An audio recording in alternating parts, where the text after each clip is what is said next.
Ladies and gentlemen, boys and girls, welcome to Hollywood After Dark. My name is Matt Jarbo. Today is the 8th of February, 2022. Tonight, we're going to be talking about the 94th Academy Awards and the fact that I don't think anyone cares, especially when you look at what was nominated, what wasn't nominated, and everything else in between. Gumby, purchased by Fox for some reason. Oh, that's right, NFT'S, because we need more of those in the world. Why Mission Impossible's been delayed, the Lightyear trailer, and a little bit more about the book of Boba Fett. Let's get the hell into it right now. Hollywood After Dark, let's up and go!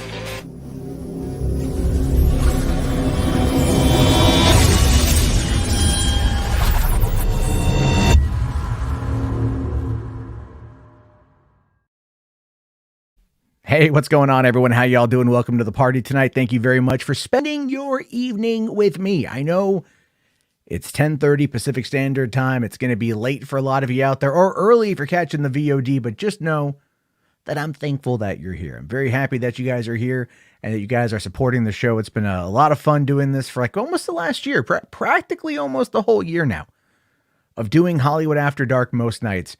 And we've built a great little community here, and one that I'm very, very thankful for. So tonight we have a lot to get to. We have approximately an hour and a half, 90 minutes until the Book of Boba Fett finale. So we've got to get this thing off the ground. We got to get this thing going. Joining me tonight, help me out tonight as we get into it, is going to be my friend Black Ops Jimbo. You haven't been around in a while. Been kind of worried. Thought you were going to run away to somebody else. I had to track you down. Drag you back over here. Yeah, school's just been crazy because I have to get up early. I'm like, I gotta get some sleep. Because that's actually what happened this morning. I overslept. I'm like, I'm just going to skip my first class and show up to my afternoon one. That always got me in trouble when I was in college, because I had like early morning anthropology classes, like 8 a.m. anthropology classes. And I'm just like, why the fuck am I here? Why am I, but I did learn about, like anthropologistic things. And that was kind of cool. It was a fun class, but it's one that I'm glad I took once. And then quite frankly, never, ever remembered anything else that came out after that. It was great. But anyway, before we dive in, I just want to let everybody know, Patio commentary again coming this week. I'm taking the next couple of days off of driving, so I have time to finish it, put it together. The Fugitive episode is coming. We're going to be talking about that over there, youtube.com/Patio commentary. A few more of you have been kind of making your way over there and joining the ranks on that channel. I really appreciate it. Looking forward to diving into The Fugitive. I know I've been pimping it now for over a week, but my life is finally getting a little bit of downtime to where I'll be able to actually finish the project I'm starting. So of course, that's going to be great. Check that out, youtube.com/Patio commentary. And then also we have our call-in line, 323-305-4101. That is 323-305-4101. Please feel free to call in and leave a message. All I say to that is try to keep it short and sweet. Under 30 seconds would be fantastic. Someone called in yesterday and left a 3-minute voicemail. I didn't play it. I listened to it after the fact, but it was like not related to the topics at hand, completely unrelated to anything that this show talks about. And it was all in regards to like other stuff that like I've been involved in over the course of the last couple of days. And I'm appreciative that the person called, but I just thought it was a straight up 3-minute long voicemail. And I'm like, okay, like, thanks. I can't play this though. It's too long. Like, it's just too long. I need to have more going on there. So that, of course, is the way I see it on that. But we also, just before we dive in to tonight's episode here, we are going to be taking a couple super chats that did come in. You guys have absolutely been hella supportive right off the bat. And so why don't we just kind of get to these really quick. There's only a few of them here. But we've got Ron C for $4.99. Thank you, Ron. It says, can't wait for tonight's Star Wars final season, episode 7, The Return of the Jizz. That's right. Plus, extremely excited for the new Batman movie. Peace. Yeah, man. I don't know about you, Jimbo, but I didn't realize that the IMAX screening for the Batman tickets went on sale today, that fan screening. So I actually was like awake when they went live, and I bought them. I was like the 4th person in my theater to buy tickets, and I opted to purchase like a seat where I normally don't sit, because I'm not too familiar with this IMAX like in particular. So I got like the back row, the middle of the back row. Yeah, figure, because yeah. for something like the Batman, I want to see the everything. Yeah, that's You what I was know, saying. like Like, that's what I usually go. I go in the back one so I can make sure I see the whole screen. Because I don't. The only movie I sat like really up close for was King Kong, the Peter Jackson one, and that one was just no, because I could not see anything else. Like so close to the screen, I'm like, this is giving me a headache. yeah. No, there's a lot of that's a problem with some of those movies is the way that they're shot. They're not designed to take up your entire view. You have to be able to kind of relax your eyes a little bit. I would figure that given the noir nature of this particular movie, the way I'm looking at it is you're gonna have to probably really, like relax. It's a dark movie. So you're going Yeah, to already be focused on it. And even in IMAX, it's going to be insane. There was a little GIF that came out today. I saw, I guess, of like he has the bat wing, like the bat wing suit, not like the bat yeah, the wing plane, wingsuit. the Yeah, wingsuit. grabs it And from his that, belt. yeah, that was super crazy. I wasn't too sure what it was. I thought he was just putting on like a leather jacket. Like I thought he was going That's what it looks incognito like. mode. It Yeah. looks like, yeah, he hits a button and then, or he pulls on something and then it looks Yeah, it like looks the like he pulled fawns. something from his utility belt and it just Yeah. like comes over his Yeah. armor Right. and then he just like flops. But I thought it was the fucking Fonz jacket at first, man. I'm all like, this is an interesting take on Batman. He's just gonna get on the motorcycle, jump a shark, right? And then go like and then head over to hang out with Ralphie or some such shit. I don't know, but either way, I'm that caught my attention. I'm very excited to see where things are going to go with that. We got Maverick 360 here. Thank you, Maverick. Says, I just want to say I followed you since you covered for Review Tech USA back in the day. It's great to see how far you've come through everything. Thank you very much, man. That was actually, yeah, that was interesting. Rich from Review Tech USA hit me up back in like 2016, I think. He's all like, hey, can you make like 3 videos for my channel? And I'm like, all right. And he's like, what do you charge? And I'm like, I don't know. Like, what would you normally charge? I asked my girlfriend and she's like, just tell him 150 a pop. And I'm like, 450 for 3 videos. Right. And he's like, okay, here's the money. So I made like 3 videos for his channel and I used that to put a down payment on a Canon 7D. So it helped me get a new camera at the time. Of course, now I haven't been on camera in a while, but yeah, but no, Rich is a good dude. I like Rich quite a bit. He's been supportive, and everything. And I miss doing that show. I miss doing the verdict with them. I wish it would have ended better, but unfortunately, things were different in 2016. So that's just kind of the way we are. But thank you very much for that. Maverick Rationally for $5, buddy. Thank you. Says it's a shame the Oscars is not having Bill Cosby as host or Matt Stone or Trey Parker. That would increase viewership. Yeah. Well, that's kind of what we're going to be talking about at the end of this. But see, even that, it's like, they're too afraid of anything too controversial, which is why they went no host. Oh, Bill Cosby would have been, oof. Everyone just would have watched it just for that and see what kind of That would have been amazing though. Yeah. Right. I mean, and not in a good way, like not at all in a good way. It would be an absolute goddamn dumpster fire. It would be a mess if they were to do that. But, I'd watch it, right? I'd watch it with popcorn. Lose their mind. Well, you know what they should do, and I'll just say this real quick. What they should do is stream the Oscars in like movie theaters. I've said the same thing about the fucking Super Bowl. Like I think they do stream the Super Bowl in some places, but it's like broadcasted. Yeah, it's like 3 hours and you're kind of sitting there, but it gives you that experience. Look, here's the thing. Okay, I'm going to put a pin in this conversation because all my stuff is for the end of the show. So thank you on that one. Let's see here. Shrek is Daddy said for $2 says can't wait for a new episode of The Mandalorian. Oh, that's that's true. How long is it till it comes out? Because I might just force myself to stay up. It drops in an hour and a half, less than that now. Less than an hour and a half until the Mandalorian drive. That's the problem. That's the problem here. And then you've got Mwab Deeb for $2 here. Thank you very much. Says all I have to say is that Dune better sweep. I don't know if Dune is going to sweep or not. I think it will, but again, we're going to talk about that when we get down to the list of nominations, because there's actually quite a few that I agree with and quite a few that I don't agree with. And I find it all to be just very, very interesting. But anyway, why don't we dive into the first subject of the night, the first thing I want to chit chat about. And that, of course, is the book of Boba Fett. I kind of want to do a little bit with the finale conversation, right? I know we were talking about that a little second ago. I thought I may not have actually put the other graphics in here that I needed to do because I was in a rush, but that's okay. However, this was the final poster they put out today.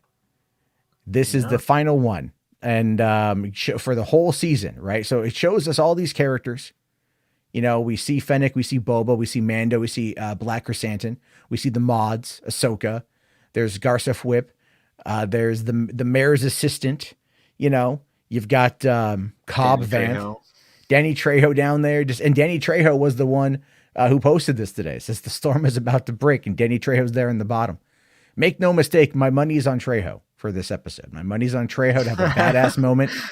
He's going to come out like he was in Desperado, the throwing knives guy. And he's just going to have all of these Rancor action. I hope I Boba pulls up with the Rancor against Cad Bane, and they have that like epic showdown that we've all wanted. Well, that's kind of the whole point, right? Is like they set up the Rancor thing, and then for 2 episodes gave us nothing in regards to the training. So I guess that's what Boba's been up to for the last couple of weeks. He's just been like working with that. But I have a feeling we're gonna get some Rancor stuff, even though I'm not saying, because I know they're kind of riffing on the Mythosaur is really what it's meant to represent, right? They're gonna riff on the Mythosaur. Do you remember that from the Star Wars Christmas special where we first met Boba?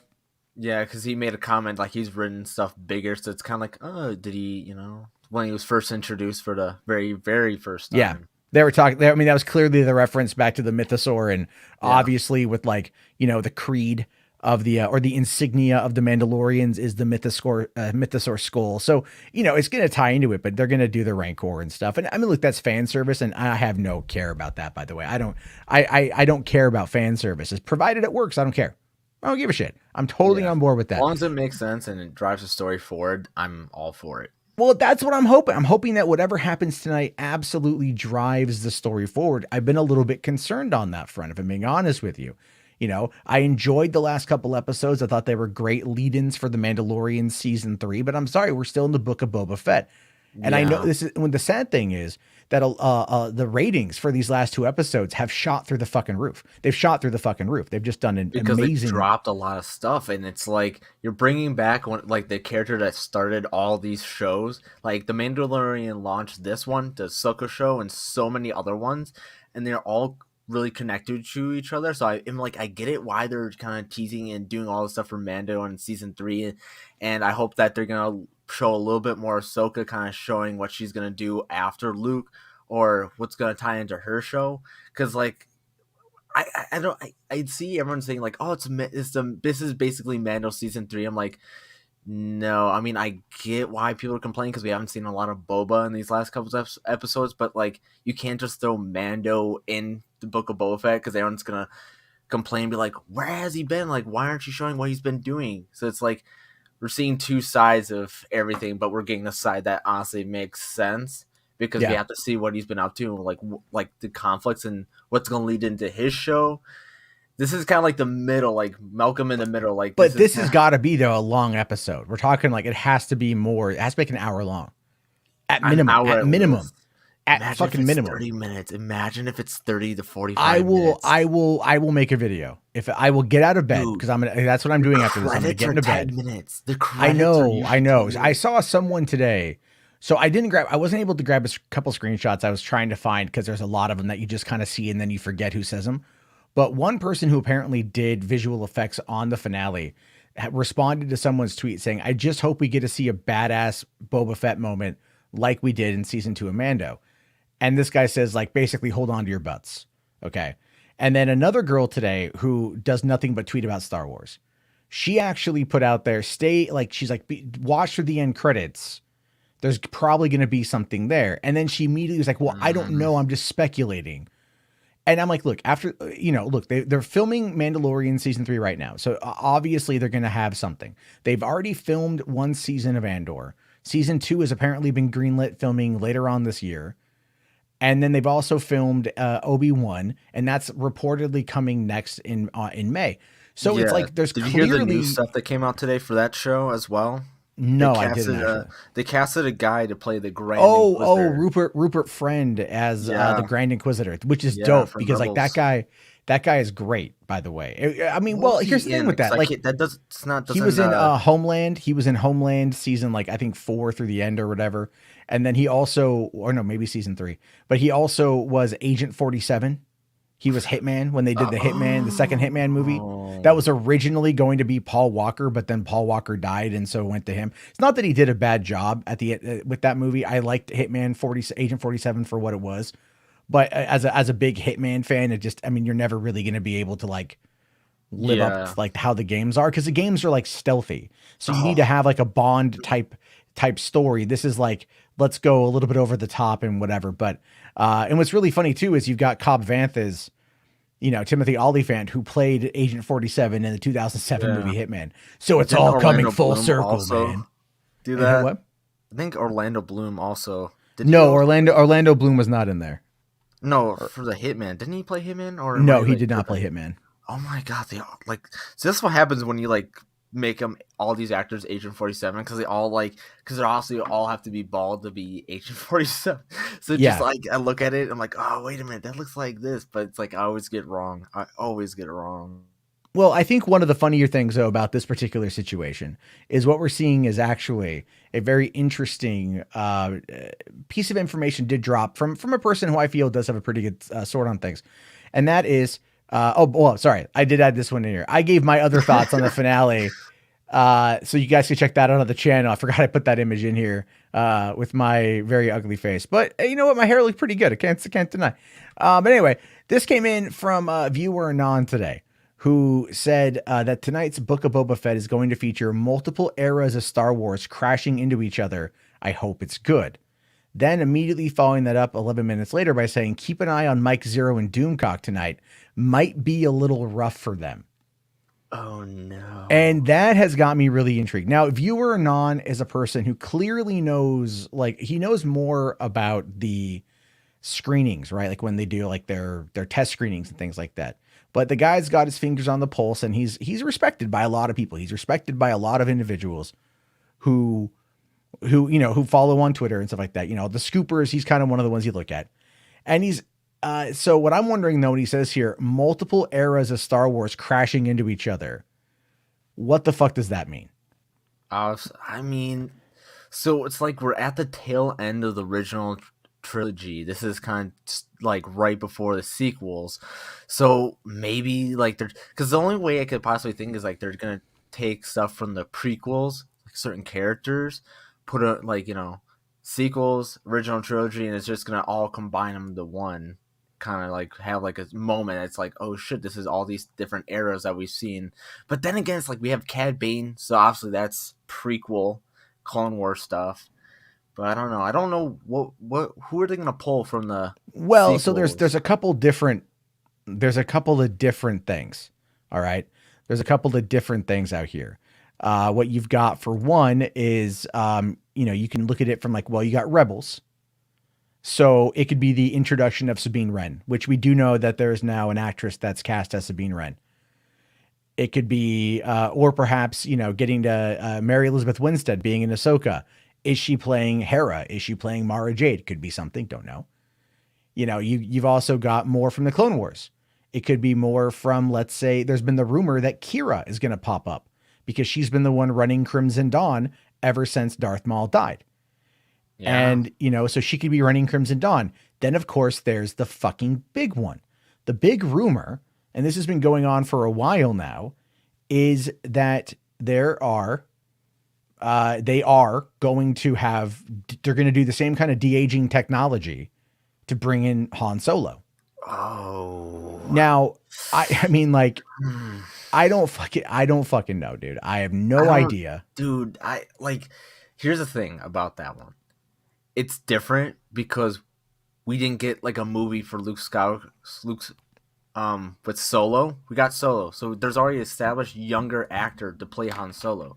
So I just don't get why they would do that whole de-aging thing. Because I get it for Luke, but Han, they already have an actor that's been in canon stuff. So there's no reason that they would have to spend that extra money and extra time when they could just put the actor in there. Well, part of it is, and I agree with you. I absolutely agree with you on that. I think part of the problem is that they don't have faith essentially in the Solo property in regards to Alden Ehrenreich, because the movie itself, it according, it didn't bomb, like it kind of like half and half broke even. It did over 400 million, or just under 400 million. So it lost some money, which, people will argue it's a bomb, but it found a pretty Yeah. decent home on home video. It went to Netflix by the end of 2018. There are And that's people why I like watched it for the first time, and that. So, I yeah, loved and it. a lot of friends of mine who were like, I don't care about Solo in theaters. They watched it on Netflix and they hit me up. They're like, dude, that movie was fucking good. So there was a lot there with that film that's grown over time. And, they're talking about doing a Lando show. They announced that a little over a year ago. Honestly, Donald Glover is probably who they're talking to be in Oh, there, alongside Billy D. Have Billy D kind of narrate, like narrate, like kind of like young Indiana Jones, or you had like old oh Indiana Jones yeah, narrating it. And then you had like the younger actors and stuff. They could do something along those lines. They yeah. They already could do like telling a established, story. Like he could well, be at a bar telling a story about a time for yeah, something, and then it's just yeah. Could Childish I ever Gambino tell taking you the over. time that Luke Skywalker and I came across these Twi'leks that were in the wild? You know what I mean? Like something. It's all like, now Yeah, Luke was a bit of a, but he was a nice boy. But me, I don't. I had to get down and dirty to get the. He could do whatever. He could walk in with that Colt 45, like attitude, and just make their tunics drop. You know what I mean? Like, and he wouldn't care. oh He would do man, what he needed to do. What I mean by this though is, like, if you go back to Rise of Skywalker, I kind of said this back when Rise of Skywalker came out. If you go back to the Rise of Skywalker and you look at when they meet Lando, and Lando's like, "Oh, me and Luke were looking for that blade. We were hunting Ochi." And Ochi has popped up a couple times in the comics. And so it's entirely possible that Ochi might make an appearance, and that might set up a Lando show. And then imagine Luke and Lando having that experience. Now, again, it's like, that's kind of what I talked about last night with the problem with Luke Skywalker. Is not that he is a problem. It's just like the storytelling aspect of it is something that needs to be Mhm. carefully used. So I don't quite know what they're going to do, but they've been But do you laying the think they would groundwork for a add? while. Do you think if they added? Here's I missed that conversation last night because I obviously passed out. But like, if they're gonna like bring Luke into more stuff and kind of just have him in there, do you think, based on the amount of time that they plan on using him going forward, because obviously Mark Hamill's down for it, and we don't honestly know what it's gonna be all involved with, which I think he might be involved for a little bit with the Ahsoka show, considering that Ahsoka's with Luke. Do you think that they're going to stick with the CGI and um all that? Are they going to actually put a real actor like Sebastian Stan to play the role instead of using the robotic voice and the computer generated Well, I face? I think they're going to have to at some point, really, really do that. And I know I'm kind of alone, to be honest with you. I know there's a lot of people out there that don't agree with me on that. They think, no, just use this version, just use this version of Luke. It's okay, it's all right. And it's like, well, here's the thing Mm, with that is, you shouldn't use that version of Luke necessarily, because that version of Luke is one that it's not real. It doesn't exist. All right, it doesn't exist in the way that you want it to, and it's not gonna be what you want it to. It's absolutely going to be something that is just kind of fake. And yeah, eventually the audience is going to kind of realize that. So, it's just it's the unfortunate side of everything, in my opinion, where you've got all these people that they clearly want it, and I get that, and I support that they want it. But it's just, I don't feel that it's going to eventually wear out its welcome. Like because everyone just still 100%. attached to Mark Hamill being Luke Skywalker and being the only person to ever play Luke Skywalker live action anything else. So in seeing his face done so well in Boba Fett, and just hearing the voice, which I didn't realize at first was computer generated as well and like robotic. Like after learning that, I'm like, you know what? Maybe this is a little much, because like I thought it was maybe like someone like, because I knew it wasn't Mark Hamill doing the voice. I'm like, because his voice does not sound the same as that. But I thought it was someone else, like maybe doing voice lines for that.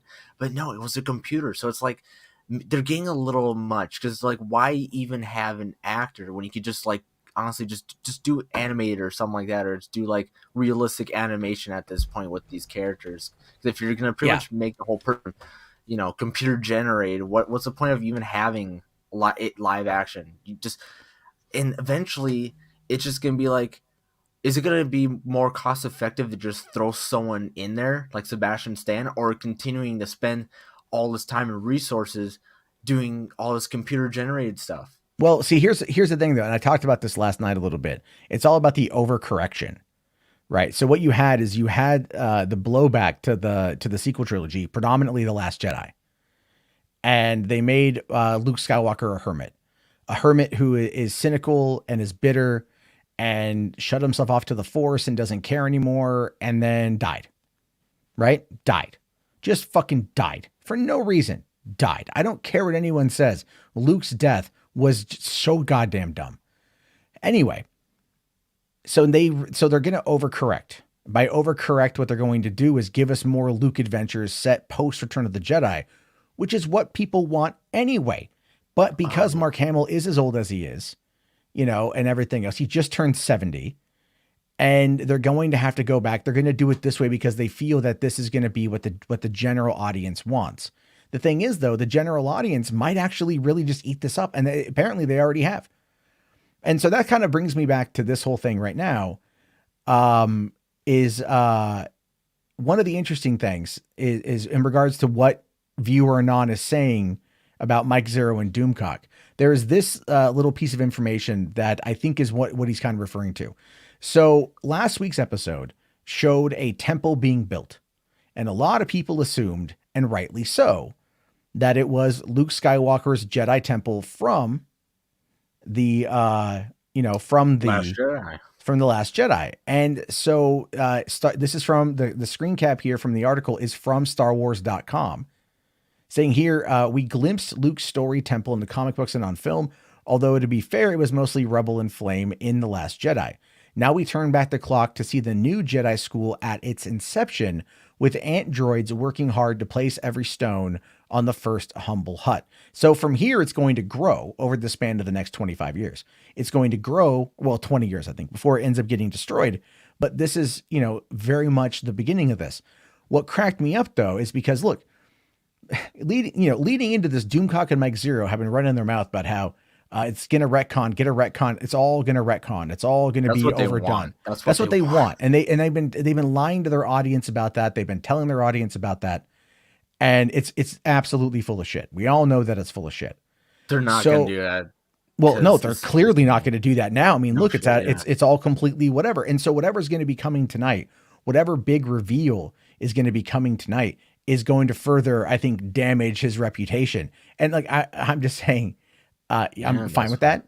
I'm absolutely fine with that. I mean, we have the thing is their reputation like achievable anymore? Because honestly, like after Doomcock has said that Kathleen Kennedy is gonna be out for like the past 2 years, I don't think anyone except his diehard fans are like, we accept it. This is honestly, his Mickey Mouse insiders are true. I'm like, no. Well, dude, you want to hear crazy, right? You want to hear crazy. So this guy is probably a Doomcock supporter, but this guy, I found this today. This guy named Anthony Davis. This is a collection of tweets from just today. Oh my gosh. And he says the same thing. It's basically like when talking about what we just looked at in regards to the temple being canonical from Mandalorian to the Last Jedi, which anyone who knows anything about how not only how corporate like structure works in regards to storytelling, but just how the corporate conglomerate that is Disney operates, they're not going to run alternate timelines no matter how much people out there want to believe it. But this guy kept saying this, right? He's like, it's not the same location. It's a new location, not connected to the Last Jedi. It's a completely new timeline. It's a whole new thing. He's saying this is a new timeline, that this isn't like, like they use the world between worlds or they're going to enter the multiverse. They went into like basically because that's one of the things that like they go into the veil of the Force. It's one of the lies that Doomcock has been selling to his Chewbacca audience. Because that's how he has to keep his audience. He has to appeal to what they want. That's the same thing a lot of these other people do with DC. They have to appeal and make stuff up to still be somewhat relevant, saying like they know stuff. And it's just like, no, that's not what's going on. You can tell them all those stuff you want, but that's not the truth. And there was a little bit of that came out, obviously with, you know, like some of the stuff today with the Oscars, you know, but it is kind of wild, man. Like it is kind of wild where we are with all this, but with Any Look tonight, we're going to see, a little bit more. And I'm definitely excited to see, how the show ends, because to me, it's going to be, very, very, very fascinating. So, real quick here, a couple super chats to get to before we go into the next one there. Let me just kind of catch us up on this here. All right. Command unit here. It says react to Exodite trailer 2. Warhammer, it's only 47 seconds. What I love about Warhammer 40K is how even smaller alien races have entire book, game, TV series. Yeah, man. Thank you very much for that super chat. If we're out of here, we have an hour till the show drops. So we should be able to get to that. Thank you very much. Terrence Martin here for just $1. Thank you, buddy. Appreciate that. Hariva. Sorry, I don't want to mispronounce that. Syndrome here for 5 says, I was a bit mean to Matt to some extent over the past 3.5 years.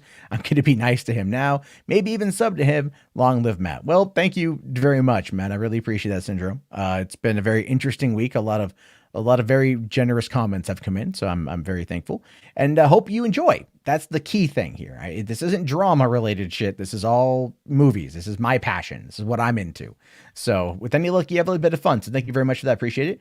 HBar's here for $5. Says turn off that pesky ad block and click that Amazon affiliate link.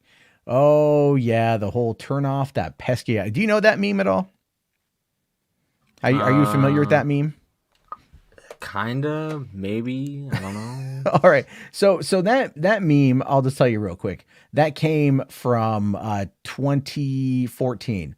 And what happened was I was picking up my brother from work, and he was working at the mall.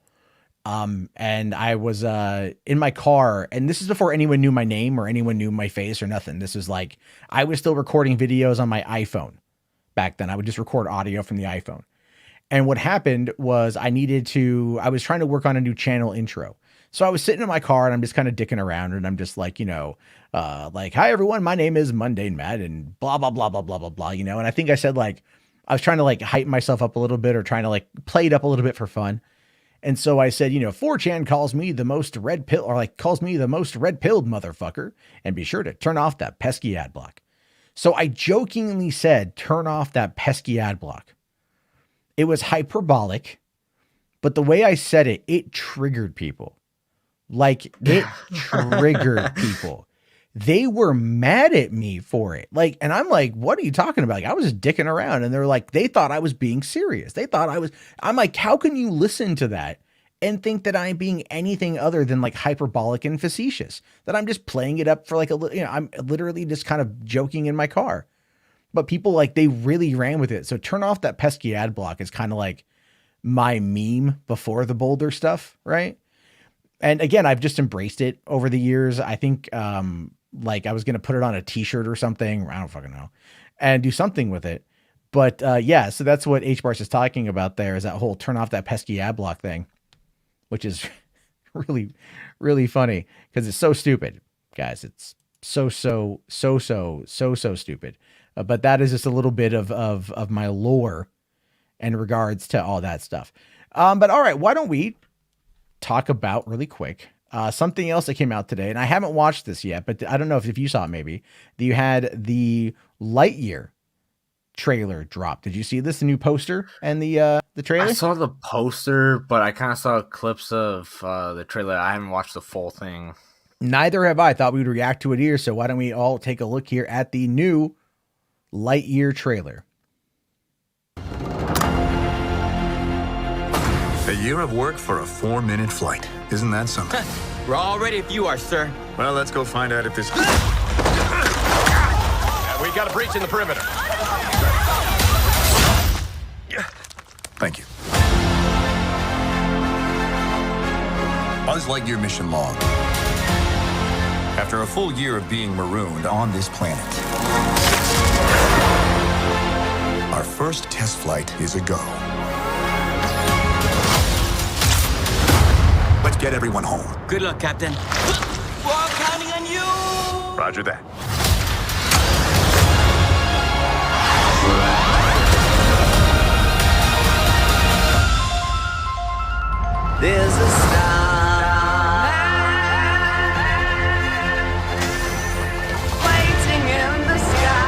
Hello, Buzz. I am Socks, your personal companion robot.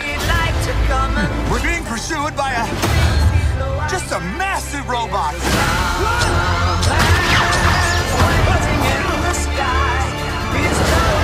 That was utterly terrifying, and I regret having joined you. Buzz! Lightyear! Let all the children boogie.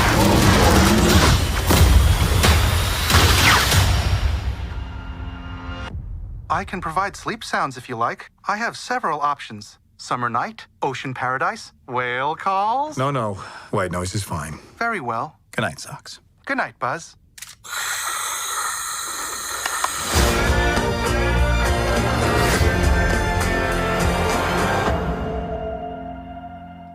Wow. All right, that one actually looks like a lot of fun. I just cannot believe the animation on that. It looks so good. Yeah.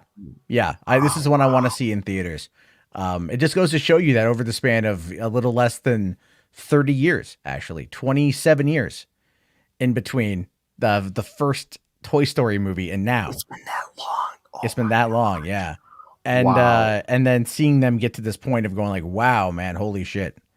That's insane. I love those movies. I haven't seen them in a long time since I was like really little, but man, it's still crazy to see them developing more projects for characters that I grew up with and getting to this point where it looks so like good. Like the cinematography for this animation looks wild. Like the sun when he was walking into that one scene, like wow, that is like super detailed. Like it's reflecting off of everything, and like it's really high quality. I was shocked. Well, that's the thing is I would like them to, if they're going to continue moving down this pathway with doing these kind of origin movies, give me a Woody movie, give me a Woody's Roundup movie, you know, because, and the thing is Tom Hanks could voice the character because as we learned in Toy Story 2, the puppeteer voice for Woody was Tom Hanks. So whatever voice they got for Woody's recorder, that was the voice that was in the old 1950 show. Yeah, I mean that would be a pretty interesting thing that they could do, and that might be the direction they're heading towards potentially. I would definitely like. I mean, if you're going to give me any character that's going to get a spinoff, I think that's the one I want. Like Woody and Jesse and Bullseye on a mission. You know, you don't need the miner, whatever his name is right now. I forget. But the prospector. That's right. It's a prospector. Oh Yeah, man! but you could have him be the covert villain or something, and it just happens to tie into what the movie is. I don't know, but they could really do something because if you think about it, right, there was the ending of the show, the ending of Woody's Roundup, but never got a finale. It ended on a cliffhanger, so they could effectively tell the story of the ending of Woody's Roundup, and give us that story of what that cliffhanger was. And I know, like thematically, it was meant to be like them racing to the airplane and getting Jesse off and saving the day on that front. But they could still give it to us, and I think that'd be kind of cool to see. For sure, I mean, well, but then people also say stuff like Anthony Years, like people didn't want a Toy Story 4, but they did it anyway. That's true. I liked Toy Story 4. I liked Toy Story. There's 3. No, 4 is not bad. 4 is pretty good. It's a nice epilogue to Woody's character, but I still feel personally that they need a Toy Story 5. And I know I'll catch it for saying this, but here's my pitch for it. It's Andy is getting married. Right? Hold on, hear me out. Andy's getting married, but like his girlfriend is like pregnant or something. Cause Andy is old enough now and he fucks without a condom, like an idiot. but so his girlfriend's pregnant or like he's going to have his first kid or something or whatever. And the gang is like, we want to we want to get back with Andy or something. And like, I know the whole point of Toy Story 4 was Woody doesn't need a child. And to have him go back would undo that character development that we got in number 4. But I still fucking feel like the gang should end up together, and if it's with a new generation of Andy's kids, like, that those toys would be looked after. Like, all those things. It's not like, do you realize if they did that, they can start a whole new, they can reboot the whole franchise again with Andy's child and have all those crazy adventures? That's actually not a bad idea because they could do a lot with that if they actually did that. Yeah. Well, and I think that would be fascinating. I really do. I think that would be an interesting way to like, kind of bring it all back together again. But I get it. Like, I'll tell you this though, man, like, or they could give us a spin-off TV series like they've been doing with Monsters at Work, which is effectively Monsters Incorporated 2. And the way, I don't know if you watched Monsters at Work. I totally forgot that was a thing. Oh, it's fucking dope, dude. wow. It's fucking dope. It's effectively Monsters Inc. 2. Like the first season ends where the movie ends. Where like at the very end, the epilogue of Monsters Inc., that is where the season ends. So whatever happens next is going to open the door for a whole lot more. I love that franchise. So if I'm not going to spoil what happens in the show, but I know HBarts will agree with me. It's a good show. And it's definitely one that I would recommend. Anyway, I love Pixar stuff. I'm a big Pixar fan. I thought, they have that new one coming out, that Turning Red. That hasn't really interested me that much. I definitely want to give it a shot, but I'm glad it's on Disney Plus because I don't think I'd pay money to go see it. Whereas a Lightyear, I'll definitely pay money to go and see. Thomas here asks, have you seen Buzz Lightyear of Star Command? I haven't. Is that good? I've never heard of that. I don't know. No idea. Did Tim Allen voice the character on that one? Or is it somebody else? Because I thought I heard that Tim Allen voiced it. I need to see it. Right. I need to see it. Let's see. John here says Disney's number one is to move is to go to cash grab for animation. I mean, kinda. Dude, look at that new Buck Wild that they did, right? The new Ice Age Adventures of Buck Wild. Terrible. I mean, like, sorry. Well, okay, it's pretty bad. I don't want to rewatch it. I've watched it twice now. That's enough because my kids wanted to watch it. It's not good. It looks pretty bad animation wise. And you're like, Disney just shat this thing out. They literally just like shat this thing out. And they just wanted to make sure that Simon Pegg got paid full rate to voice this character. And they skimped on everything. Like, Ice Age fans, I think, are legitimately mad at this movie, as they should be, because it just kind of like shits all over what Blue Sky Animation did. Even though I will fully admit, by the fifth Ice Age movie, their plot lines had just become what the fuck. Have you ever seen the Ice Age movies? I've definitely seen the first couple, but I think after a certain point, I just realized that like they're just overdoing it, and it's not feeling like it was originally, and I just stopped watching it. And also, I grew up a little bit more. Oh, dude. The fourth movie is they take on a bunch of pirates on an iceberg. Oh man! And then the fifth movie, drift. That was the fourth one. That was that one. Yeah, because it was Ice Age, Ice Age 2, The Meltdown, Ice Age 3, Dawn of the Dinosaurs, Ice Age 4, Continental Drift, and then Ice Age 5, Collision Course. And Collision Course is like the giant asteroid is coming towards Earth, and they use like magnets basically to like throw it off its course. But it's mammoth and a sloth. What? Yeah, I know. It's weird, but then it's so weird. It's so weird. Like, it's so fucking weird. I think I'll just go back to watching the first movie. I don't think I'll just go back to watching the first two. The first two are good. The first three are good, right? The first three are pretty good. Like the fourth, they went crazy on their plot lines, and that's kind of the thing I hate about these movies, But John here says can't say that they're bad, but they're clearly cash grabs. I mean, they are, but the movies did well enough to warrant making more. Like, that's how much money they fucking made. So there's definitely a fair amount there to touch upon. So why don't we move on to the next topic? Because this next one is really weird. This next one kind of caught me by surprise today, because you probably don't know anything about this character at all, but Fox has now acquired the rights to Gumby, and they want to make a new animated and live action series, as well as NFTs.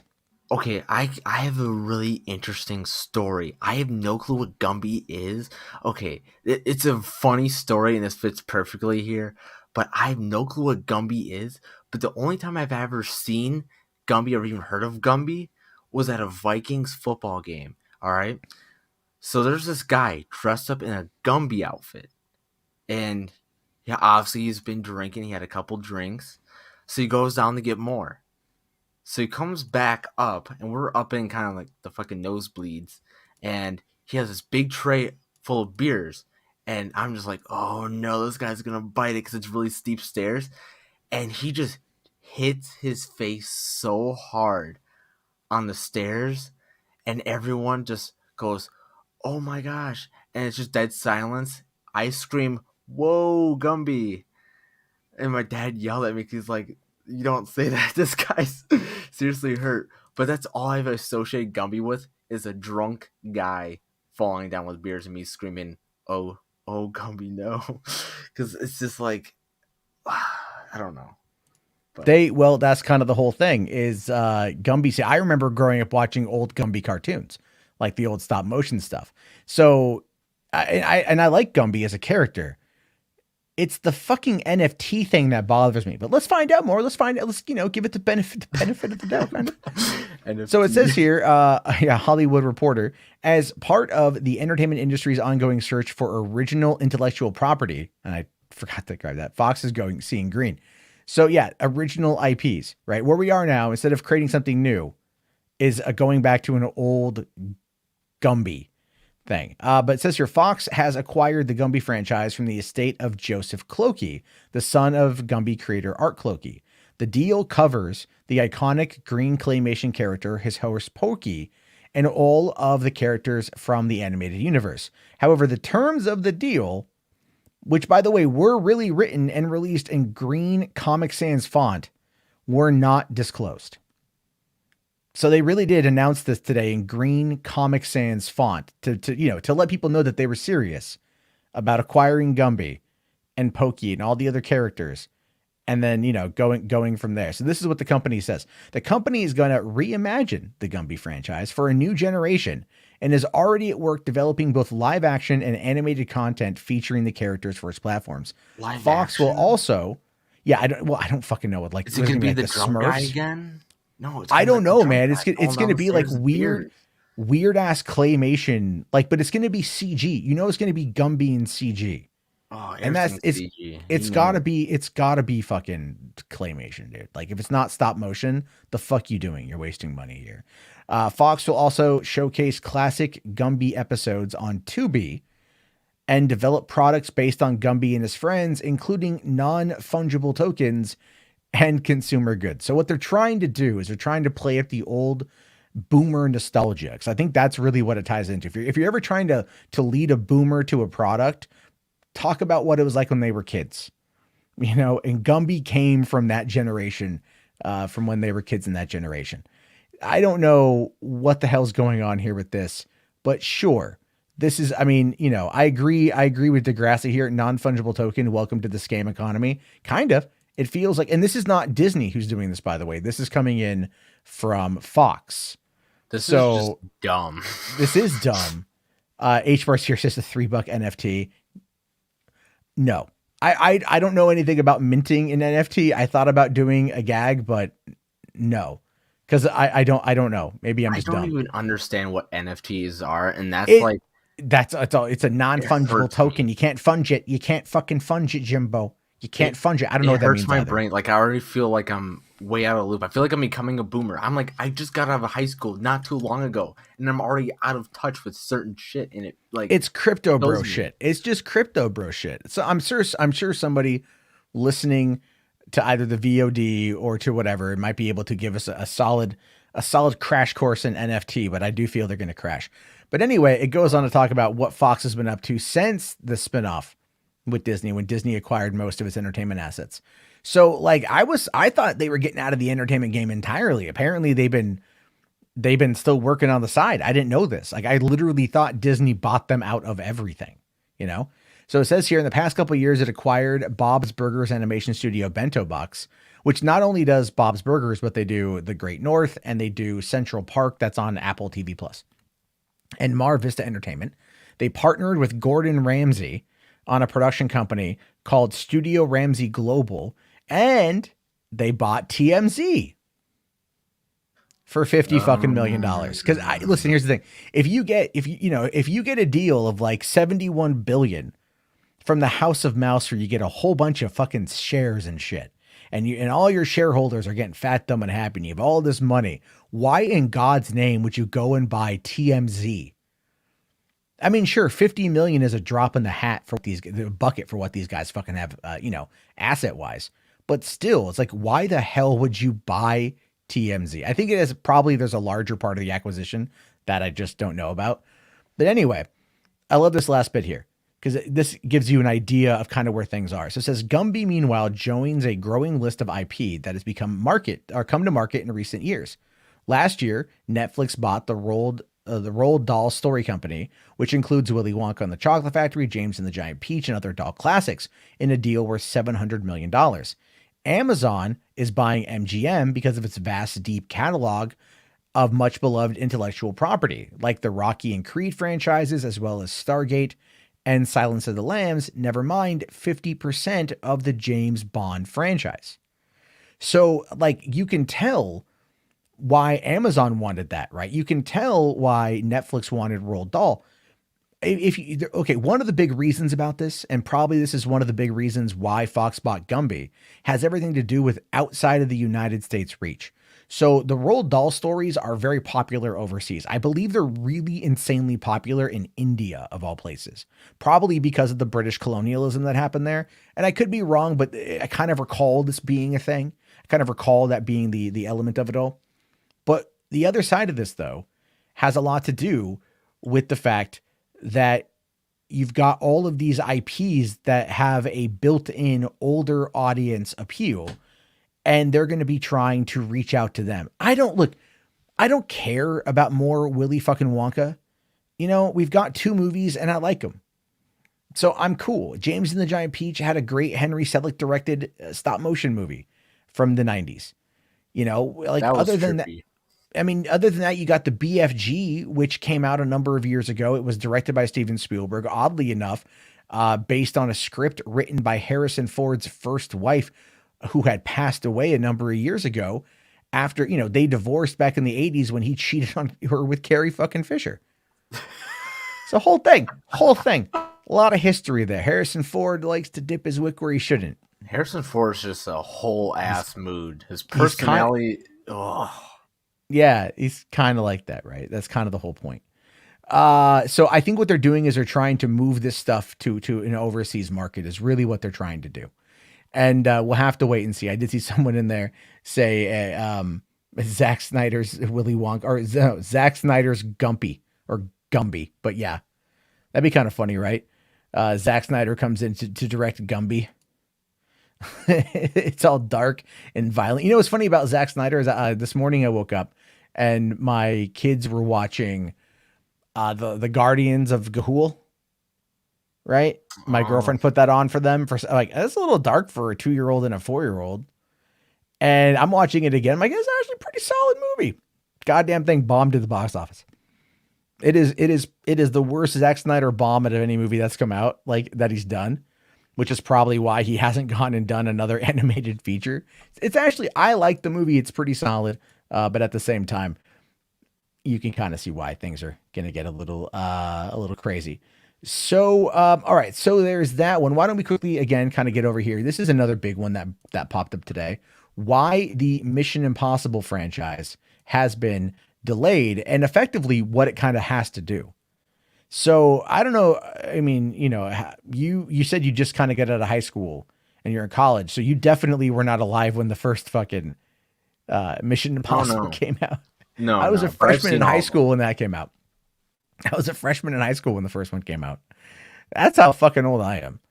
But anyway, so obviously, these movies are popular if they've been able to sustain the franchise for coming up on 30 fucking years. But it is coming to an end, obviously. And but the pandemic has really hurt this. The pandemic has absolutely sidelined this franchise and trying to get done. And we find out a little bit more here with how COVID blew up this budget and really blew up this budget.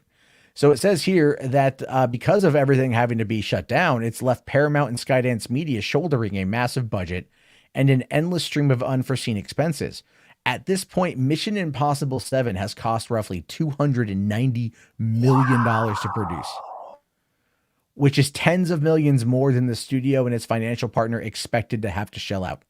Multiple insiders are claiming that the eye-popping price tag includes substantial tax incentives, and that the global production was able to leverage that they were able to leverage into reining costs. So it's like it's 290 million right now, but there are tax incentives that they'll get through where they filmed that should help like lessen the burden. But they really had to leverage in those, I mean, that's where the only benefit I think from COVID is going to come from. Is like these countries are going to want to get everything back up and running again, so they're going to offer a lot of tax incentives. However, the budget for 2018's Mission Impossible Fallout was $190 million. That's a huge difference. Yeah, well, check this out, though. So significant reason why this happened to Mission Impossible 7 was because the movie was scheduled to start filming in February of 2020. And it had to literally a month before COVID came to the States. And right around the same time, COVID ravaged through Italy. Like, if you guys may not remember this, but it's true. COVID was ravaging through Italy to the point of where some mayors in some of these small towns were literally like on Zoom calls yelling at their constituents, like, get the fucking doors. The fuck is wrong with you? Do you want to die? It's really interesting, like how that whole thing played out. It's kind of a footnote now, at least in American conversations of COVID, because it came here not long after and then it just kind of blew up. But they were filming there, so they had to start and stop multiple times. And then on day one of principal photography, which was supposed to involve an elaborate action sequence staged during the Carnival Venice, an annual festival renowned for its elaborate masks, took place on the same day that North Italy went into COVID-19 lockdown. The production then scrambled to move shooting to Rome, only to once again be forced to shut down when the cases spiked. So, I mean, Mission Impossible 7 has just gotten absolutely fucked. Sifu here makes a great point. Mission Impossible is becoming impossible to mission.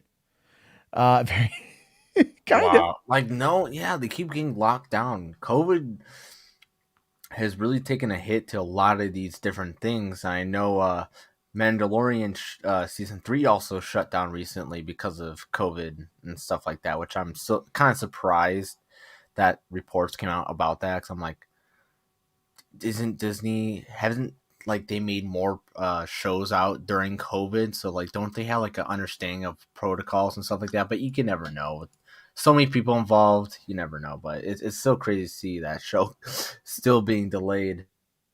Well, it's definitely a situation where, like they have a better handle of it now versus when they did, but they're still having to, like, the states are still trying to figure it out. The guidelines are still coming on in.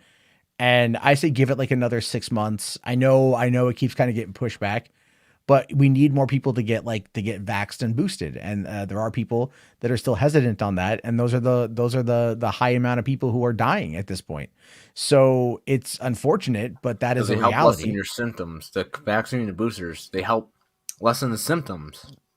Yeah, I'm actually probably going to go get my booster tomorrow. I was going to get it today, but I just didn't get the opportunity to.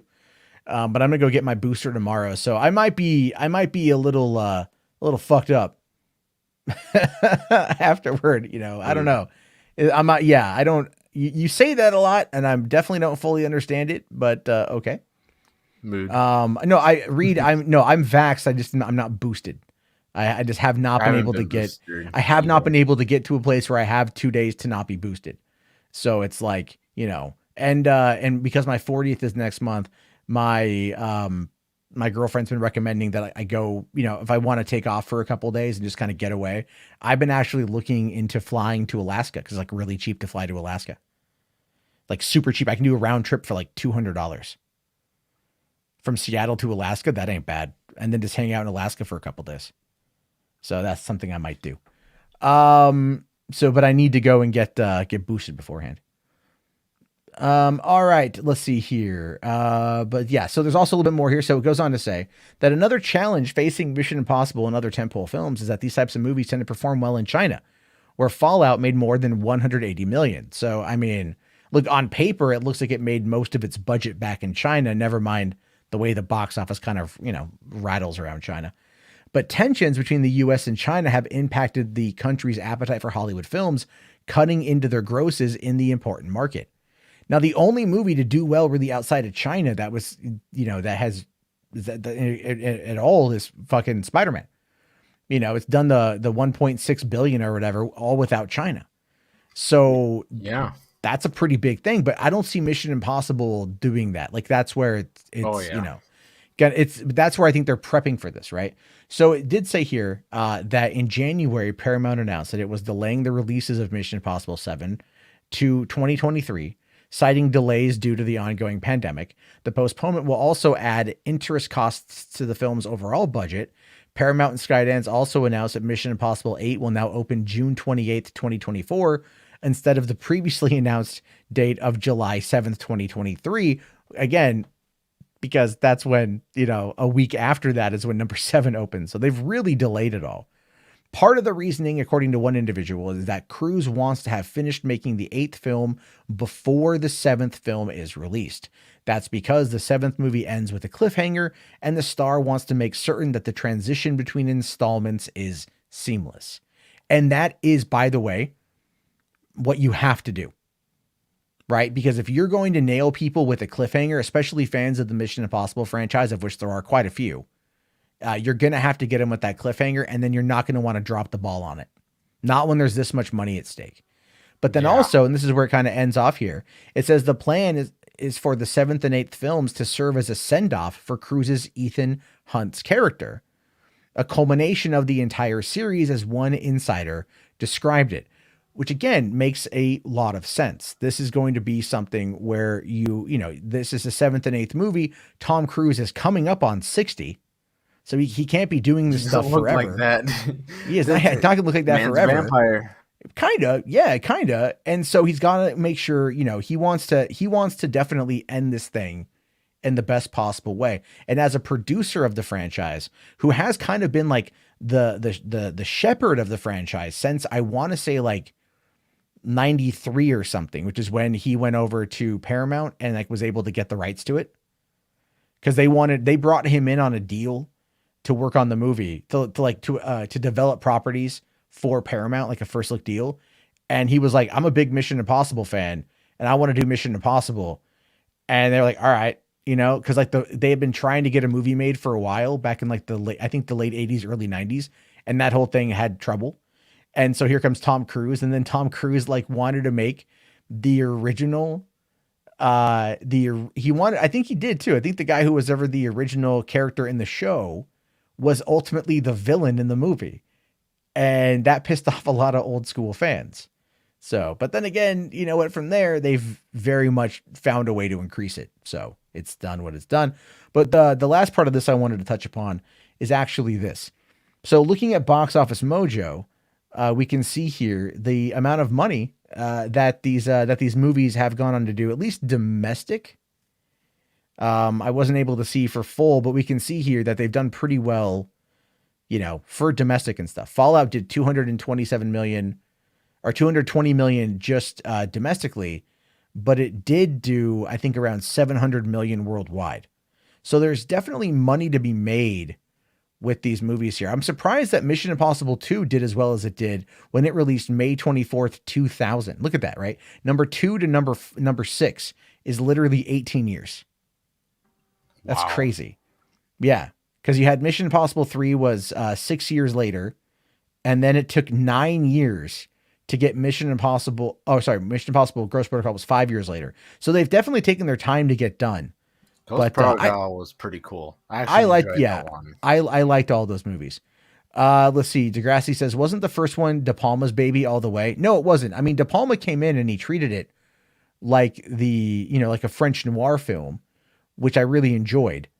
But at the same time, Cruise was still, him and Deborah Wagner, I believe, were the producers on it. So he was still in control. But I think, De Palma, being the established director that he was, probably had his hand in a lot of that stuff.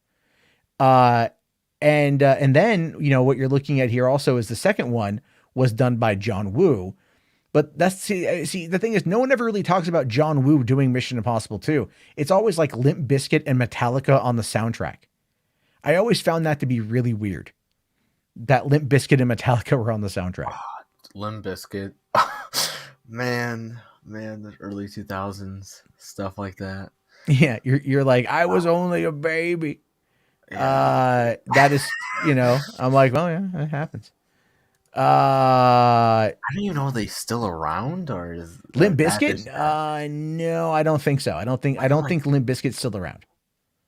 Yeah, I don't think so. I'm like, wow, it's been a while since I heard that, so it was like, wow, a wave of nostalgia just hit me. I'm like, There's a fair amount of nostalgia on that one. But yeah, Limp Bizkit is like Russian roulette. No, that's rocking the set like Russian roulette. I don't know. The Jiggy Generation. I like Limp Bizkit. I do. They have some good songs. I'm from that age. Like I was listening to like a 90s station on Sirius XM and they played break stuff and I'm all like, fuck yeah. Right. I mean, they have some good stuff, but like my dad always listened to that stuff, like Linkin Park when I was growing up. So like I listened to all that stuff, and like there's a bunch of stuff with Limp Bizkit that I like, but then there's some that are just weird. Well, what I'm gonna crack up at is like wait like 20 years. When you start seeing like 20 years in retirement homes and you're going to hear like California Love and Nirvana playing on some of these old retirees. Because like when I was when I was a fucking, when I was a kid, we had the oldie station, and the oldie station played songs from like the 60s and 70s. And this is in the early 90s, right? So these songs are like 25 years old. And then now I'm thinking back on that shit and I'm like, dude, fucking like Smells Like Teen Spirit, Nirvana's coming up on 30 like next year. Like Ice Baby is over 30 years old. Like if we were to play the oldies tracks right now, like running by the same merit, fucking like Metallica's Black Album would be considered a goddamn oldie. Master of Puppets would be on there, fucking like just, I mean, like, my God, man, like people look back at like the rock and rollers from like the 1950s and shit. Like, oh, that was so like Chubby Checker was so fucking long ago. And then if you apply the same, 35-year logic, we're looking at like, fucking Michael Jackson's Beat It album is coming up on 40 years old, dude, and it's like, that's the kind of shit that like kids are not going to grow up listening to. They're going to grow up listening. I don't even know what the fuck is popular these days. Kesha. Is Kesha still around? No, Kesha. I don't know. I mean, yeah, Little Nas X is one. My generation when I was younger. Your generation. Dude, mine was like Britney Spears, man. She came out when I was like 17, and everything. All I'm saying is like, it's so weird to look back on music and to think of like where things were. Like I remember, like Insane Clown Posse in the 90s and shit. And I had like the Great Milenko album, and everything. And like my friends were really into Insane Clown Posse back in the day. And, but now here's the thing, man. Like I've been a fan of fucking, Weird Al, for ever since I was a kid. And Weird Al is he's 67 now, I think, or he's in his 60s, right? But think about that. Like he's been rocking out music since the 80s. Like some of his albums are getting close to 40. In this next decade, some of them are going to turn 40. And that's not even his best stuff. You know what I mean? That's not even his best stuff. I think that was in the 90s is when he hit his peak. And that's not to criticize Weird Al. I love literally like his Straight Outta Linwood album was amazing. But anyway, So we got a couple quick things here to quickly get to before we get into the last topic here, which of course is going to be the Oscars. We got Caden here real quick. Hey, what's up, Caden? Let me just answer a couple quick supers we got. H-Bart's here for $5, man. Thank you. Says the Fallout hoodie is the unofficial Mundane Matt outfit. I get compliments on that hoodie constantly. I wore it tonight. I get compliments on it constantly. And then I get to talk Fallout with people. So I'm happy with that. So thank you for that, buddy. Says we also got H-Bart's here. Says Elmo will never get vaccinated. He says he did not. He says it did not keep me or my parents alive. Did he die? I mean, that's my question. If he says it like that, like, it didn't help keep his parents alive?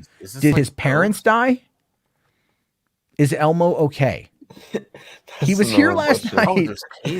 Elmo? No. I don't know. Rocco. Elmo, can you take Tickle me, Caden? Elmo.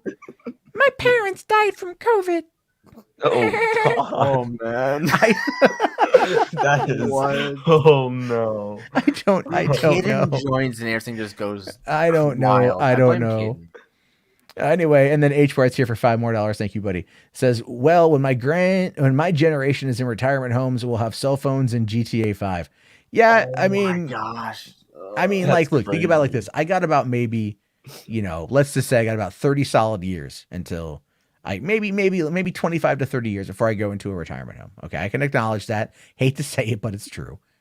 And by that point in time, man, listen, I have a feeling they're gonna upload our consciousness to the fucking web by that yeah. point I in time. mean, isn't what's his name? Elon Musk doing that Neuralink shit? I mean, That's- look, that Elon Musk neural hasn't really made Force anything 66. of merit or value at this point. So like, whatever. But all I'm saying is I would, like if they're like, hey, do you want to upload your brain to the cloud? Then I'd be like, well, can I continue to talk about movies? Because I probably would do that. And then yeah, I don't know, man. Like, fuck it. But yeah, retirement homes are gonna be very interesting as we get older with this stuff here. So thank you for that one. And then we've also got Mo Moon here. Says, as your agent, I'm informing you that Dwayne wants to have a chat with you. When shall I set it up and where? I don't know. I don't know, man. Wherever the fuck. Put it in his invoice. I think Yeah, there he's you go. too You can- busy you- getting yeah. try to uncancel himself. So I don't think he's actually. Are you talking about me or talking about The Rock? I'm talking about The Rock. Oh yeah, he's a little bit of that stuff right there. Anyway, thank you. And then Geeky's here asks, how do you find the time to keep up with multiple social media? Dude, I barely find the time. I'm on Twitter because I can just shitpost. Like for the most part. I'm on Twitter because I can just shitpost. But like Instagram, I have to make an image, and like TikTok's easier than Instagram because I can just like quickly do something from my phone and then I'm done in like 5 minutes. Yeah, So- it's pretty simple. I just made a TikTok about the Punisher, like making fun of the Detroit defense guy, and it took me like 5 seconds. I just like took my phone, recorded the screen, uploaded it, and it's doing pretty decent. Yeah, that's basically about it. I'm Like gonna that's go ahead and all. dislike it. You're rude. Good Franco. Can you dislike on No, you can't. on No, TikTok? No. Right? I love that, right? You can't dislike on Twitter or on Facebook or on Instagram or on TikTok. But you You can't could on dislike on YouTube. You can kind of, but then everyone loses their mind at it, right? Like, Yeah. Anyway, Jess here says, "Let me go like your pictures." I don't know. I don't really post a lot. I don't really go post a lot. Like I keep a lot of the stuff to myself, especially when it comes to, like my kids. I keep all that pretty private. Just because I don't want that out there. And also HRS here says, I don't know about Elmo's parents. They're wanted by ICE. Oh. Are you Damn. fucking This for just got- real, dude? It just got dark. What the hell? Like, are you serious? Jeez. What is going Damn. on?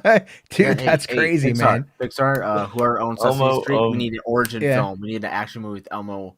Elmo on on the the run run from from Homeland Security. Oh my god! I was gonna try to do that voice, but I don't think I can. I can't do it very well. I know Enosh can do it better, but it's like, it's really hard getting like that little back warble. I'd have to listen to Elmo talk again. Like, tickle me, Elmo. That's a little bit better. Tickle I mean, me, you tickle do me, have a Elmo, but don't dislike tickle on- me there because you're not a Catholic priest. Oh my god. Show me on Elmo where he touched you. Oh my god. Show me on the doll. Elmo says, get your NFT. Elmo says consent. Oh, Okay, Elmo's a citizen, but his parents are not. They're illegal. Oh, fuck, dude. oh. I'm like, well, then I hope they get it sorted out. Oh my god. I Dear God. like, I'm just like, this went from like, oh, he's just anti-vax. Nope. yeah, It's also his parents. his are like- parents are. I thought he said his parents are on ice, and it's just like this is so- Yeah, getting, me too. I was this like, is getting his pretty parents heavy, are man. like- this is getting pretty heavy. I'm like, Yeah, I want Yeah. more Elmo. Elmo. what do you mean his parents are lore. nice?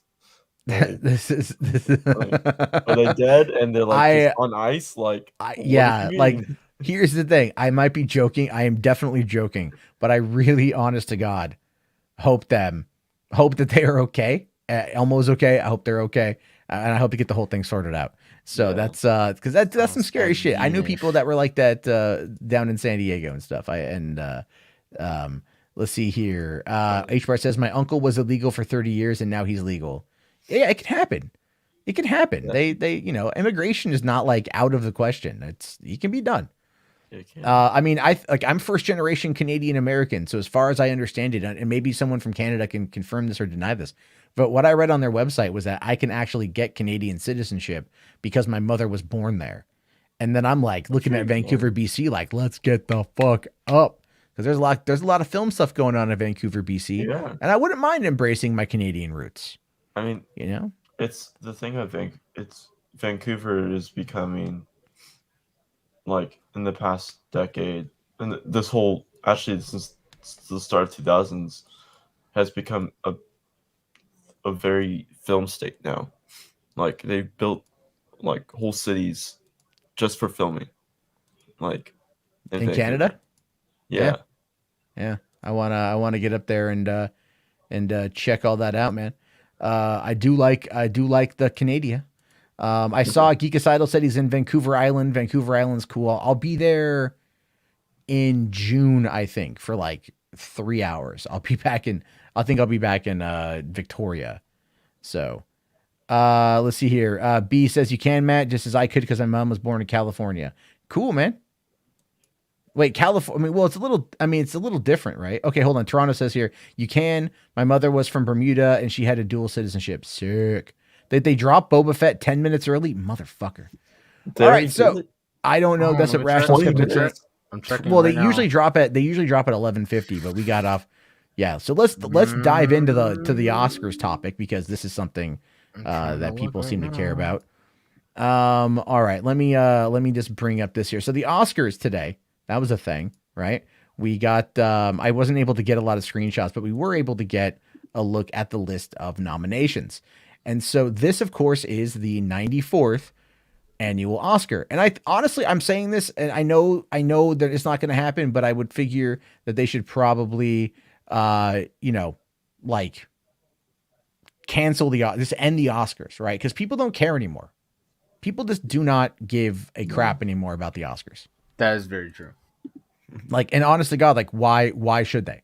Because the Oscars are like, there's such a massive freaking disconnect between everything. But let's take a look here at what is being nominated this year. So what we got is actor in a leading role, Javier Bardem for Being the Ricardos, a movie that, by the way, when it came out that he was cast as Ricky Ricardo and Nicole Kidman as Lucille Ball, and there was a backlash against that, they both tried to get out of their contract. Yeah. But then now he's been nominated. I know, right? And honestly, I watched it and it's pretty good. Well, it's Sorkin. Yeah. It's Sorkin. Yeah. So you're going to be okay with that. You got Benedict Cumberbatch, Power of the Dog. Which is really good. Haven't seen Campion. Yeah, haven't seen it yet. But here's the thing with this. All of the actors in a leading role, because Andrew Garfield, Tick, Tick, Boom, Will Smith, King Richard, Denzel, Tragedy of Macbeth, all of these are all streaming. Oh, yeah. They are. Being the Ricardos, Yeah. Amazon, Power of the Dog, Tick, Tick, Boom, both Netflix, King Richard's HBO Max, and Tragedy of Macbeth is Apple TV Plus. That is crazy. That is crazy. The only one that actually did an action that was supposed to be full on theaters was King Richard, but Well, they all went to theaters in order to get nominated. They all performed, but they were all effectively streaming movies. Yeah. Looking here, I mean, this is what they got for actor. I don't know. I haven't seen any of these movies. I think I'm gonna go with Andrew Garfield or Denzel. Very good. Andrew. Yeah. And then Will Smith could get it because they finally I think did he get it? Has he gotten it yet? No, he hasn't. Oh yeah, he'll get it. Yeah. He'll get it. It's his time. It's his time. And then Actor Andrew next year, if anything. Probably, yeah. Yeah. Well, again, should have been up there for fucking Spider-Man, or at least for this one. Anyway, actor in a supporting role, Syrian Hins for Belfast, Troy Kotzer for Coda, Jesse Plemons, Power of the Dog, J.K. Simmons for being the Ricardos, and Cody Smith McPhee, Power of the Dog. Again, these are I think it's between Jesse, JK, and Cody. and now Belfast is that is a theatrical one, I believe, right? Yeah. Or is that streaming somewhere? Yeah, that's Belfast is. And then is what about theatrical. Coda? Is Coda Netflix? I think Coda is. I think it's Amazon. I'm not sure. Let's see here. Coda. It might be actual. It's Apple TV Plus. Oh, okay. So yeah, Cool. More yeah, streaming. there's more streaming. It's all streaming. You got actress in a leading role, Jessica Chastain for The Eyes of Tammy Faye. That was theatrical. Yes. Olivia Colman for The Lost Daughter. That was Netflix. Netflix. Dakota Johnson, I believe, directed that. Oh, okay. Penelope Cruz for Parallel Mothers. Never heard of that one. Never heard of that either. And then Nicole Kidman for being the Ricardos. And It's then been Kristen Stewart. Yeah, it's going to be Kristen Stewart, which, by the way, this is also on Hulu right now. Yeah, it just popped up got on Hulu today. So I might give it a watch. I just don't care for Kristen Stewart. Never have. You know, I mean, I'm just kind of tired of like Americans doing British accents. You know, I know that sounds, because there's like, it's not as good as Brits doing an American accent, because that's pretty easy. You know, I know if I was cast in like a movie like Spencer, they'd be like, in featuring Matt Jarbo as Prince Charles. I'm like, right, here we are. Yeah, look at me ears. Big, like radar dishes, hear everything. Right. I'm a chimney sweep, you fucking wanks. Right? Like, you know, I could either go real posh. I can't do Cockney because that's a whole weird fucking language. Anyway, actress in a supporting role, you got Jessie Buckley, Lost Daughter, Ariana DeBose, West Side Story. That's that was theatrical. Yeah. Judi Dench for Belfast, Kirsten Dunst, Power of the Dog, and Ingenue Ellis for King Richard. I think it's Ariana DeBois. I haven't. Story. Yeah, that's kind of the one right now that I think there's going to be a lot of push for West Side Story. I haven't seen it, but a lot of people have been speaking really heavily of it. Like won the BAFTA and all that like stuff, and she got high praise for that role. And it was like one of the first roles that like she felt like that was hers and stuff like that. I think she might get it. Okay. Yeah. We'll have to wait and see on that one. Yeah. So yeah, I mean, I don't know. Again, like I don't care, but it's just, I guess like that's what I'm talking about though. But like, it's funny but going back to that, it's an actress in supporting role, Kirsten Dunst, and actor in supporting role, Jesse Plemons, and they're both a couple. They're married. Yeah, they're married. Or no, well, they're engaged, I believe. They're engaged, but they have 2 kids together now. Yeah. So, and I'll tell you this though. Jesse Plemons is like the luckiest fucker. Like in what was it? Friday Night Lights, the show. He hooked up with Adrian Paladaki in that show, right? And like she was like the hottest, very attractive. And then he took it up, and then he gets together with Kristen Dunst, and you're just like, motherfucker, dude. I mean, do you have like, what do you have? Like fucking Cosmo flavored dick or what, man? Anyway, animated feature film. Is he Irish? I don't know. It'd be Guinness. Hold on. Guinness. Potato, Guinness, potato. My name is Lucky. Jesse Plemons here to promote Lucky Charms. Oh my God. Oh, he's just from Texas. Oh, he's an Irish Texan then. Oh, yeehaw, motherfucker. Oh, I'm a dance on your grave, you little bitch. Only 2 things come from Texas steers. You know that one, right? The old joke about like, there's only 2 things that come from Texas. You know, my friend, we were in Texas, we were in El Paso, and we were on our way to Houston, and I was there, and my friend's younger brother said that in a McDonald's in El Paso, right in front of 2 cowboys. And I'm all no. You're gonna get your ass kicked, and we're gonna be right the fuck outside. You know. Anyway, here it says best animated feature film. We see Encanto, Flea, Luca, Mitchell vs. the Machines, and Raya and the Last Dragon. My money is on Luca. Yeah. My money's on Luca. If I was to rank it like based off of like, it would go Luca, then Mitchell's, then Encanto, then Raya, then Flea. I haven't seen any of them. I haven't seen Flea. I haven't seen Flea, but I've seen all the other ones, and Raya does not deserve to be on that list, man. Like, no, it doesn't. Fucking, I mean, It's animation wise, it's nice, but as far as like Disney animation goes, Encanto Yeah. just knocks it out of the fucking water, dude. But like Wish Dragon, which is Sony animated movie, that could have been up there over Raya. Vivo, that's Netflix, right? that's Netflix, but they could have run it in theaters again. All you have Yeah. to do is put it in theaters for like a week. For a week. That's really about it. And Yeah. that's the reason why the Snyder Cut got dissed, by the way. I saw people complaining about that. Like, why wasn't the Snyder Cut on there? Blah, blah, blah. Because Warner's never four-walled it for a week, Right. which is what they should have done. And they could have at least got it nominated for Best Visual Effects, of which it would probably win. Or at least Best Costumes, because like that shit looked really fucking good for how fast the turnaround was on it. But anyway, my money's on Luca for that one there. Although I do really enjoy Mitchell's versus the Machines, but I just don't see it winning. Yeah. Then you've got cinematography. You got Dune, Nightmare Alley, Power of the Dog, Tragedy of Macbeth, and West Side Story. The only one I've seen is Dune, and I didn't think the cinematography was that spectacular. I honestly think it's between Tragedy of Macbeth and Nightmare Alley. Probably. That would make sense to Because me. the Tragedy of Macbeth cinematography It was great. was just phenomenal.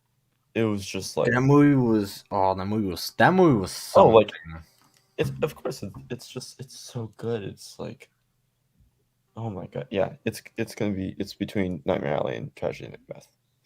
Okay, so it's definitely something there. I agree with you guys on that one. I saw the trailer for Tragedy of Macbeth; it looked really good. Although West Side Story does have some nice looking cinematography. It really does for a musical. I mean, like it's got some solid cinematography there. And if you remember, Chicago won like Best Picture back in like 2002, I think, or something. True. And that was a musical, and that had a lot of great cinematography. So I wouldn't count out. West Side Story. But yeah, I see what you're saying. Costume design is Cruella, Cyrano, Dune, Nightmare Alley, or West Side Story. I'm just going to go West Side Story or Cruella, or what I'm thinking. Those two. Yeah, but probably West Side Story, just because of like the voting block. Yeah. Cruella. I mean, didn't Suicide Squad win for best costume, or was it best makeup? It was best makeup. Okay. Then we got, this is what's weird here. So we got directing. You got Belfast, Drive My Car, which I haven't seen, but haven't seen that. I hear it's really good. Licorice Pizza, again, haven't seen it. Neither has anybody else. Power of the Dog. And, look, notice who's missing from this list here. Dune. Yeah, Denny, right? Where's Denny? Mm-hmm. I mean, like, you know what? You could, it's also funny how how the nominations and stuff works. It's like, the Academy has like the DGA on the directing side, and like the DGA nominates like a group of 10 directors to nominate like people, and then they all vote who gets nominated. And so that means nobody really put Denis' name in this list or something. Or I think that's, I think it's the fact that he's up for Best Picture. Yeah. And like a lot of other nominations, and not even up for Best Director. It's kind of ridiculous. Yeah. But then again, it's like they only did the 5. They should up it to 10. I mean, whatever. You got Best Documentary here. I haven't seen any of these. Although Flea nominated for Best Animated Feature, as well as Best Documentary Feature, is very interesting. It's also up, I believe, for Best International Feature. So it's like they really submitted it quite a bit. Yeah. You got some of these shorts here, which I'll definitely check out those when they get on YouTube after the fact. Although one here is Audible. I thought it was Audible, like the Amazon company, but it's not. Film editing, Don't Look Up, Dune, King Richard, Power of the Dog, and Tick Tick Boom. I don't know. I don't know what's going on. The film editing one. I don't know, because I don't think Tick Tick Boom should win it compared to all these other ones. Tick Tick Boom was okay. If anything, I think this movie would only win awards because of Andrew Garfield, because out of all of that was probably the most standout thing about that film. Right. But yeah, no, it just doesn't compete with these other ones. I don't know what the dog one is, or Don't Look Up. I haven't seen any of those, but dude, just Dune's there. That's easily gonna beat Tick Tick Boom. Easily. So, well, yeah, I think Tick Tick Boom is one of those things where, look, my money is on Lin-Manuel Miranda winning for Encanto, and not that. So, okay, so all right, so I guess Boba is now officially up, so we can kind of dive through some of the rest, because we'll look at the top ones. All right, so full hour, good. All right, music original score here. Don't Look Up, Dune, Hans Zimmer is pretty good. Encanto has a great score, and I think this is going to be the one that wins in my mind. I haven't seen Parallel Mothers or Power of the Dog. And then you got original song here. So Be Alive from King Richard. This is Beyonce. This is going to be this is like, I don't know. Beyonce ain't going to win, by the way. Because Beyonce is overrated as fuck. Dos Argoritas from Lin-Manuel Miranda. That's a great track. I do feel like we don't talk about Bruno is probably like, it's a song you would think would be nominated, but the emotional resonance from that song at the end of the movie is very good. It's very good. And then you got No Time to Die by Billie Eilish, a song she recorded like 3 years ago. I still haven't seen No Time to Die yet, so there's that. And then here we go. This is the one everyone cares about. Best Picture: Belfast, Coda, Don't Look Up, Drive My Car, Dune, King Richard, Licorice Pizza, Nightmare Alley, The Power of the Dog, and West Side Story. My money, if I'm going to guess, it's going to be between, it's going to be Dune, Don't Look Up, or West Side Story. I think that's what we're looking at here. Dune, just because of like, I think they might, I feel like this one might get kind of fucked, but honestly, Don't Look Up is like, because it's very politically minded, and like everyone in Hollywood is in that movie anyway. So, and I think Netflix is going to pump a lot of money into that. So, we'll have to wait and see how that goes. And then production design, short film. All right. Okay. Let's see. Visual effects. Dune, Free Guy, No Time to Die, Shang-Chi, Spider-Man. Dune is going to win visual effects. Although Spider-Man No Way Home did pretty well. I think if Dune doesn't win this, I think you can bet that they're going to win Best Picture. Like if they don't win, like if they win Best Supporting Actress, and then like don't win a couple other ones between, and then win one other one like Best Screenplay or whatever, if they're on here, then they're going to win Best Picture. I don't think Spider-Man No Way Home should win this one. I don't. I honestly thought Shang-Chi had way better visual effects than Spider-Man No Way Home. All right. Well, that's okay. Here we go. We got writing, adapted screenplay, Coda, Drive My Car, Dune, The Lost Daughter, Power of the Dog. I don't know. Not too sure. And then the original screenplays, probably Licorice Pizza, if I'm guessing.